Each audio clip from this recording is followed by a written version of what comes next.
আমাদের অনেকেরই জানা থাকার কথা যে কোরআনে কারিমে আল্লাহ রাব্বুল আলামিন 25 জন নবী রাসূলের আলোচনা করেছেন, 25 জন নবী রাসূলের নাম উল্লেখ করেছেন। আর এর পাশাপাশি আল্লাহ সুবহানাহু ওয়া তাআলা এও বলেছেন যে অনেক নবী রাসূল আছেন যাদের আলোচনা করা হয়নি, মিনহুম মান কাসাসনা আলাইক ওয়া মিনহুম মান লাম নাকসুস আলাইক।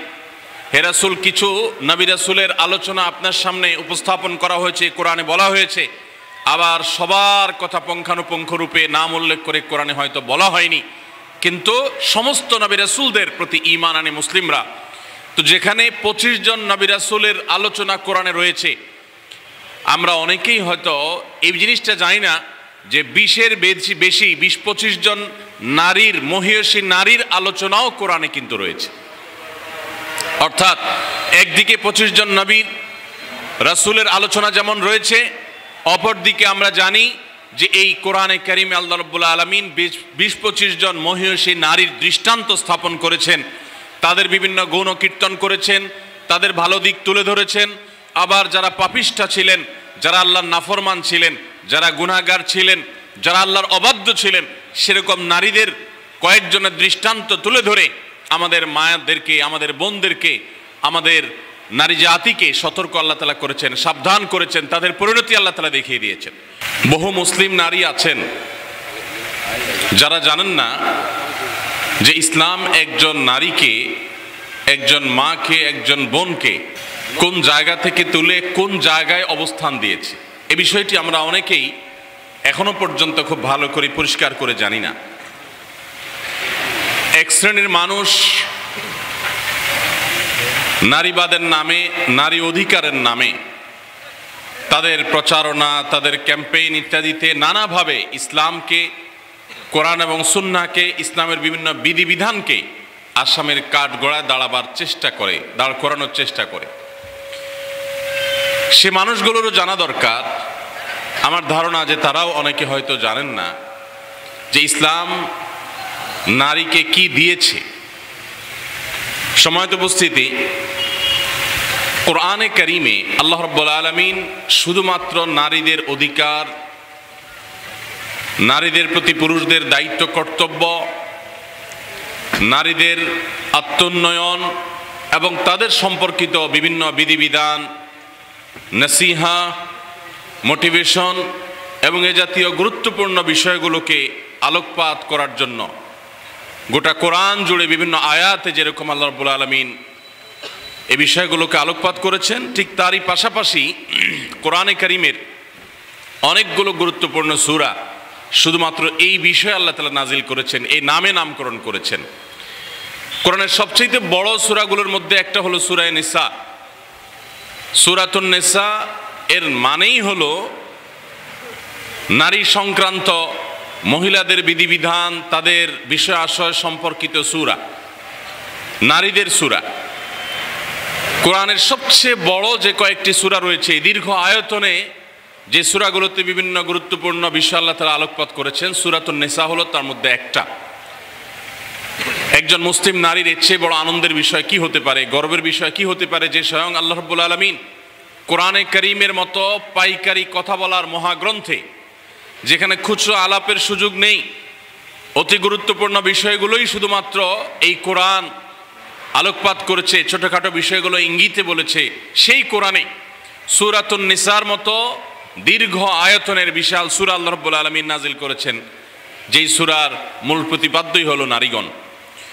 এর পাশাপাশি আমরা আরও জানি সূরা তাহরিম, সূরা তালাক, সূরা মুজাদালা, কোরআনে কারিমে আরও অনেকগুলো সূরা, এবং এগুলা 2-4 লাইনের সূরা নয়, 2-4 পাতা বিশিষ্ট সূরা। এরকম সূরা আল্লাহ তাআলা নাজিল করেছেন মা বোনদের বিধিবিধান বর্ণনা করার জন্য। কোরআনে কারিমে যে সমস্ত নারীর উল্লেখ হয়েছে, তন্মধ্যে স্পষ্ট করে সরাসরি নাম বারবার উল্লেখ হয়েছে, যার নাম তিনি হলেন মারিয়াম। মারিয়াম আপনারা জানেন তিনি হলেন ঈসা আলাইহিস সালামের মা, এবং মারিয়ামের নামে কোরআনে কারিমের যে সূরা রয়েছে সূরা মারিয়াম, এটাও কোরআনে কারিমের সবচেয়ে বড় বড় সূরাগুলোর অন্যতম এবং সবচেয়ে বড় সূরাগুলোর একটি। তো একজন নারী মারিয়াম, তার নাম শুধুমাত্র কোরআনে উল্লেখ করেছেন তা নয়, তার নামে কোরআনে সবচেয়ে দীর্ঘ, সবচেয়ে বড় সূরাগুলোর মধ্যে থেকে একটি সূরা আল্লাহ তাআলা রেখেছেন। ভাইরা আমার, কোরআনে পুরুষদের অধিকার নিয়ে, পুরুষদের কর্তব্য, পুরুষদের বিধিবিধান সংশ্লিষ্ট বিষয়গুলো নিয়ে আলাদা কোনো সূরা নাজিল হয়নি। কোরআনে এমন কোনো সূরা নাই যে সূরার নাম সূরাতুর রিজাল বা পুরুষ সংশ্লিষ্ট সূরা। কোরআনে সূরাতুন নিসা আছে, নারী সংশ্লিষ্ট নারীদের সূরা আছে, কিন্তু পুরুষদের সূরা বলতে আলাদা কোনো সূরা নেই। ভাইরা আমার, কোরআনে কারিমে যে সমস্ত নারীর উল্লেখ আছে আমরা একটু জানার চেষ্টা করি সংক্ষেপে।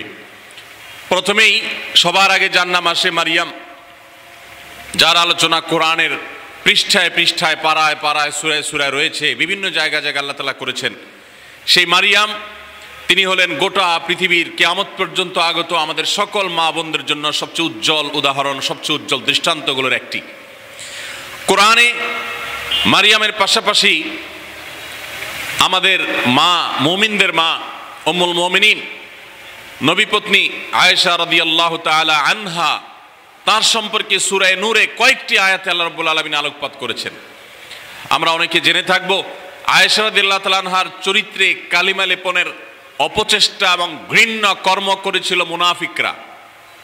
আল্লাহ রাব্বুল আলামিন তার পুততা, পবিত্রতা, তার সতীত্ব এবং তার ব্যাপারে যে মিথ্যা অপবাদ দেওয়া হয়েছে সেই মিথ্যা অপবাদ এবং ষড়যন্ত্র সম্পর্কে কোরআনে কারিমে অনেকগুলো আয়াত নাজিল করেছেন। একজন নারী তার চরিত্রে কালিমা লেপন করার অপচেষ্টা যখন করেছে কিছু সমাজের ঘৃণ্য পুরুষেরা, মুনাফিকেরা, আল্লাহ রাব্বুল আলামিন তার চরিত্রের পুততা পবিত্রতা প্রকাশ করবার জন্য, ঘোষণা দেবার জন্য কোরআনে কারিমে অনেকগুলো আয়াত নাজিল করেছেন। একজন নারী হিসেবে, একজন মুসলিম মেয়ে হিসেবে এই ঘটনা নিশ্চয়ই আমাদের জন্য আনন্দদায়ক, এই ঘটনা নিশ্চয়ই আমাদের জন্য প্রেরণাদায়ক। কোরআনে কারিমে আল্লাহ রাব্বুল আলামিন ইব্রাহিম আলাইহিস সালামের স্ত্রী হাজেরা এবং সারা আলাইহিমাস সালাতু ওয়াস সালাম, তাদের সম্পর্কে আল্লাহ রাব্বুল আলামিন আলোকপাত করেছেন। নাম সরাসরি উল্লেখ করেননি, কিন্তু আলোকপাত হয়েছে। কোরআনে কারিমে জাকারিয়া আলাইহিস সালামের স্ত্রীর আলোকপাত হয়েছে, মূসা আলাইহিস সালামের মায়ের আলোচনা হয়েছে, কোরআনে মূসা আলাইহিস সালামের বোনের আলোচনা হয়েছে, কোরআনে মূসা আলাইহিস সালামের স্ত্রীর আলোচনা হয়েছে যিনি ছিলেন শুআয়ব আলাইহিস সালামের মেয়ে, কোরআনে ফেরাউনের স্ত্রী আসিয়ার আলোচনা হয়েছে, কোরআনে বিলকিসের আলোচনা হয়েছে, কোরআনে ঈসা আলাইহিস সালামের নানি ইমরাতে ইমরান মারিয়ামের মায়ের আলোচনা হয়েছে, কোরআনে আইয়ুব আলাইহিস সালামের স্ত্রীর আলোচনা ইঙ্গিত হয়েছে, এবং কোরআনে উম্মাহাতুল মুমিনিন সমস্ত নবী পত্নীগণ, আমাদের মাগণ, প্রিয় নবী সাল্লাল্লাহু আলাইহি সাল্লামের স্ত্রীগণ, সম্মানিতা স্ত্রীগণ, তাদের আলোচনা হয়েছে। এবং আল্লাহ রাব্বুল আলামিন ঘোষণা দিয়েছেন যে ওয়াজওয়াজুহু উম্মাহাতুকুম, নবী সাল্লাল্লাহু আলাইহি সাল্লামের পত্নীগণ ঈমানদার তোমাদের মা, তাদের আলোচনা হয়েছে। কোরআনে খাদিজা রাদিয়াল্লাহু তাআলা আনহা সম্পর্কে আল্লাহ রাব্বুল আলামিন ইঙ্গিত করেছেন একাধিক আয়াতে। কোরআনে হাফসা রাদিয়াল্লাহু তাআলা আনহা সম্পর্কে ইঙ্গিত রয়েছে সূরা তাহরিমে। কোরআনে কারিমে যায়েনব বিনতে জাহাশ রাদিয়াল্লাহু তাআলা আনহা সম্পর্কে আলোচনা রয়েছে। কোরআনে আরো বহু নারীর সম্পর্কে আলোচনা হয়েছে। আমরা কোরআনে এত নারীর আলোচনা রয়েছে, এত নারীর ইতিহাস রয়েছে, গুরুত্বপূর্ণ দিক উঠে এসেছে, সেটা আমরা অনেক মুসলিমরাও জানি না। ভাইরা আমার, এর পাশাপাশি আল্লাহ রাব্বুল আলামিন কোরআনে কারিমে এমন কিছু নারীর উদাহরণ তুলে ধরেছেন যারা তাদের অবাধ্যতার কারণে, তাদের নাফরমানির কারণে, তাদের মন্দ স্বভাবের কারণে, তাদের কুফরির কারণে, তারা আল্লাহর অবাধ্য হওয়ার কারণে, তাদের খারাপ পথে চলে যাওয়ার কারণে তাদের করুণ পরিণতি, আল্লাহর শাস্তির মুখোমুখি হতে হয়েছে, পৃথিবীর ইতিহাসে আস্থা করে নিক্ষিপ্ত হয়েছে। তাদের ইতিহাসও আল্লাহ তাআলা তুলে ধরেছেন শুধুমাত্র আমার মা বোনদের জন্য, ইমানদার মহিলাদের জন্য, তারা যেন সেখান থেকে শিক্ষা গ্রহণ করতে পারেন।